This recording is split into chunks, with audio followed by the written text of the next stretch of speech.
সেটি অনেক আগের কথা। এক গ্রামে একটি সিংহের সাথে একটি দুষ্ট শিয়াল বাস করত। রাজামশাই, আজকে তো দুজনের জন্য কোনো একটা বড় শিকারি ধরতে হবে। তারপর বলতে রে মিসকে, চল চল, অনেক দেরি হয়ে গেল। এটুকু বলেই তারা দুজন শিকারের খোঁজে বাইরে বের হন। রাজামশাই, অনেক সময় ধরে তো হাঁটলাম, এখন পর্যন্ত তো আমাদের চোখে কোনো শিকারি বাঁধলো না। না না, তুমি কি বলো এসব? তাহলে আমাদের কি আর সারাটা দিন না খেয়ে কাটিয়ে দিতে হবে? তখনই তাদের সামনে এক গাধা চলে আসে এবং রাজাকে বলে যে, রাজামশাই, আপনাদের এত চিন্তিত দেখাচ্ছি কেন?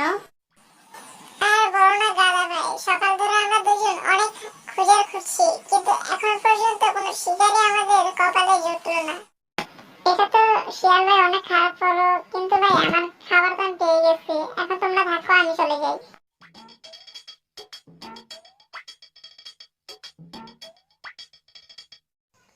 তখন পাজি শিয়াল বলে যে, রাজামশাই, আজকে এই গাধাকে ধরে আমরা আমাদের শিকার বানাই, এতে আমাদের দিনটুকু চলে যাবে।